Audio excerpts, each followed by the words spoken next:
Hello, if you are watching this video, then you are going to be watching a documentary that I shot when I was at film school, sadly, many years ago. Good for you. You're watching Brewing Trouble, which was shot on the night that 24-hour drinking was legalised in the UK. And it was actually shot in Bristol on that very night. Before you watch, just think about the context of that time and the situation, and the fact it was in a city, and the fact that it's a documentary, because of course you've prepared yourself with your learning for what documentaries are. When you watch it, I want you to think about how believable you think this is. Do you trust it as a source? You know that documentaries on the surface should be a reflection of reality. So on a rating of 1 to 10, 1 being very unbelievable and 10 being I completely believe this is correct and what it should be. At the end of this first screening, give it a rating and share those with the other students in the class. Then we'll go to a second screening and I'll do a director's commentary.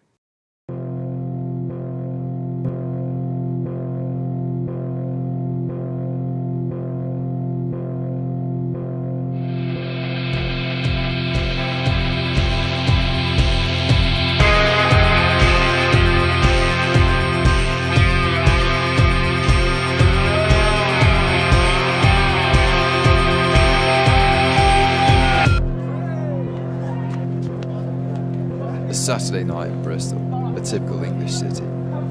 35,000 people hit this city every weekend. Most drink, many get drunk, some get violent. These are the opinions of some of those people. Okay, so you guys having a good time tonight? Yeah, man. Real good time. Different days. Planning on getting drunk?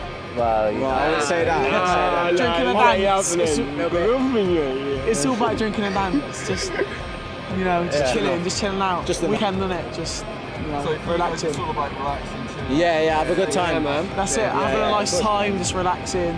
No trouble, with your friends, mate, innit? Yeah, having a good little giggle. Are you having a good time tonight? Yes, I am having a good Okay, you time. planning on getting drunk? A little bit, not a lot. I'm alright now, so I'll be alright probably later. Do you think a lot of people out here tonight are being drunk? Yeah, pretty much. Alright, so 24-hour drinking came in yesterday. Yeah, What do yeah. you think of that? Do you think it's a good thing or a bad thing? We haven't experienced it yet. It could be good, but then again, it could have its bad sides. It's good. Hello! Suck my ass, you...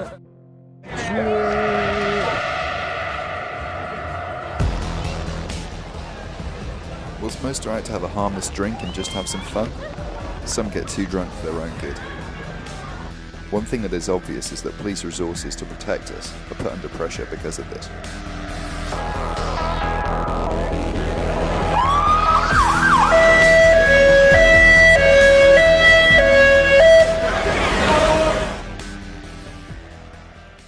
We're not here to spoil people's enjoyment of going out and enjoying restaurants, bars, clubs, music, disco, and there's a wide variety of different entertainment venues in this city. We're not here to say, bar humbug, we're going to spoil it for you. We're here to say, look, enjoy it, but don't be stupid, deal with it sensibly, and don't forget the vast majority of people do. But sadly, there is the minority who do spoil it for others, and we will deal with those, and I'll make no apology for that. Are most people just out to have a good time, or is there a culture of violence? I don't think anybody comes out to be violent. I think it's perhaps a reaction to excessive drink. There is an issue about how people drink in the UK, and you go back through history, and professors at universities in Bristol will say to you, we always have had Northern Europeans always had this issue of drinking lots of ale or cider, and that's a reality. England is a nation that has historically had a strong affection towards alcohol. Stretching from little beer, which many, including children, relied upon as their only source of clean water, to the gin epidemic of 18th century London that threatened to wipe out an entire underclass of the capital's population. We have had a great bittersweet relationship with alcohol. Maybe these are just one-off examples from history, but with the new historic change in the licensing laws, is this nation just tempting fate once again? You've been to England a few times now. I mean, do you think there's like an English drinking culture that's renowned worldwide, or have you even heard of it? Yeah, and you know, I think it's kind of great that you guys, have figured out this whole 24-hour thing. Mm-hmm. It's pretty crazy. I mean, we should all try to adopt that around the world.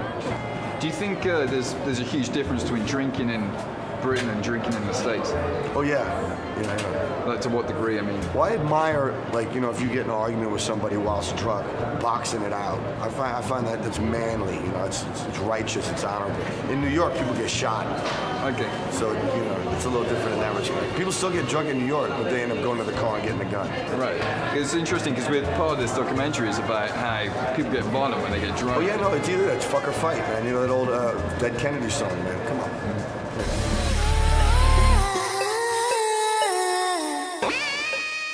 We never set out to draw a conclusion to whether drinking is good or bad, whether it is costly to our society or just a part of what we are. One thing that is for certain is that drinking can and does lead to violence. Only history will tell if 24-hour drinking is another liberty or just an excuse for us to fight.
Okay, welcome back.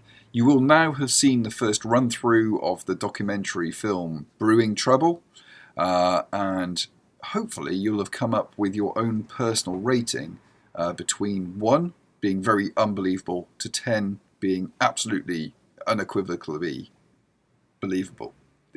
That would be that this film is, without a shadow of a doubt, a factual representation of events. If you haven't, I'll let you do it now. 1, 2, 3, go. Okay.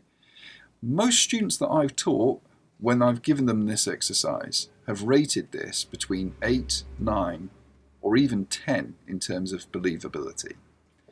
I will play this back now for a second screening, and as the writer, producer, and most crucially the editor, so the gatekeeper to the constructed reality of this documentary, I'll talk you through about how I constructed this very purposefully to that might actually change your opinion. So starting straight away, we've got a title card that says, if you can read it, in September 2001, 24-hour drinking was legalised. Drinking culture in England has been described as a national epidemic, in quotations. And then we cut to Brewing Trouble. You'll notice the soundtrack is very purposely chosen. It's got a hard, nasty tone to it, a nasty beat, and then in comes the narration. Saturday night in Bristol, typical English city. What do we show? Typical English city. The scripting of this was very particular to say that this is how it is. And what do we see visually alongside the narration? A lot of people that are drunk, falling over. It says that they're having a good time. Well, if we look at what we're seeing, it's not necessarily a good time for society, is it? It's a good time for them as individuals being drunk, falling over each other, crashing onto the floor, being disruptive. If you look at the colour palette as well, it's very dark, it's very red.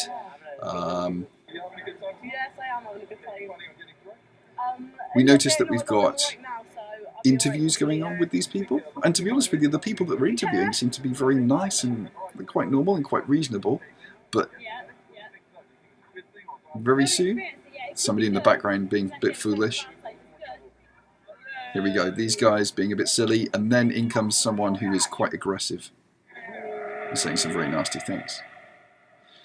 Sound, again, really nasty and abrasive.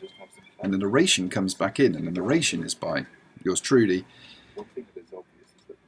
Hopefully someone's voice who you're beginning to trust now.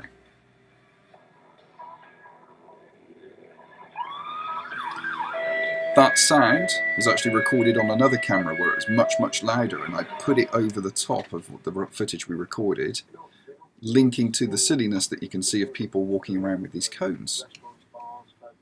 So straight away you've got a constructed reality, several different shots from different places. You notice that I put in this interview here with this detective inspector because he's an authority. He's supposed to be there to show that he's protecting us. And even we can't go out with our cameras without somebody coming up and assaulting the camera by breathing on the lens and ruining our shot. Of course, they didn't ruin the shot, absolutely made our shot. I apologise here. Definitely an editorial mistake to put me in it. That's not really the intention. It would have been better for me, as you know from your different documentary modes, to be removed from it and just to have this voice of God narration. You notice there that there was a slight edit as he was talking. It's not a single line of dialogue. I've constructed really his response. I've intercut shots of booze as he's talking. Something else you might not have noticed is when I cut to me, he wasn't even in the shot. That's because I recorded it at a later date. As the filmmaker, I've also intercut historical evidence to further enforce maybe a point of view. I mean, I say this isn't about giving an agenda, but it clearly is. And we go back to that at the end. So this is from the Hogarth pictures from Gin Lane, of the gin epidemic of the 1800s, and we show very famous pictures of people ruined through alcohol misuse and children falling into the ground. And then we come to my second main interview, and this is a guy called Huey. He's from a band called the Fun Loving Criminals. And for those of you that are much younger than probably me and your teacher, you probably might not know who this guy is, but he was quite a famous band back in the mid 1990s to early 2000s. He's a bit of a rough, rapscallion kind of guy. As it happened, he was in the nightclub that was filming some of this documentary in, and he agreed that he would do the interview with me on the condition that he had to have a few drinks first. I couldn't believe my luck. I thought, brilliant, I'm going to get the other side of it. He's talking about violence from alcohol in New York, you know, a Western society, but it's a little bit removed from ours, and he's going to talk about duking out and fighting. Notice then I intercut shots with red and silhouettes, and it's kind of linking into what he's saying. And I actually say, hey, I'm not here to comment on whether it's costly to society or not, and yet I purposely intercut shots of the police showing that trouble is all around. In fact, there was no trouble, it was just a misunderstanding. And bang, this shot. That wasn't even a punch. They were horsing around. You notice then end with, without saying anything, 90% of the UK drinks alcohol, about 40% of violent crime is alcohol related. There were about 5,000 glassings each year. Every year there were 1.5 million victims. And I pause for a second and go to the final point, the revenue collected in the billions, 5.5 billion. To leave the viewer to come to their own assumption as to whether drinking is a good thing or a bad thing. I also very carefully chose the soundtrack for the end, which is angry and violent, ties into the tone of the first bit. Everything about this, okay, it was filmed on location, but it's absolutely constructed reality by the end of it. There's not a single second in there that's been edited in that wasn't intentional. I didn't set anybody up in terms of their fights or stealing cones, but we had hours and hours and hours and hours of footage where nothing happened, where it was dull as dishwater. But that wouldn't have made a very compelling documentary to promote a discussion about whether or not alcohol leads to violence. And to be honest with you, my brief as a filmmaker, as this was a film school project, was to create a compelling documentary.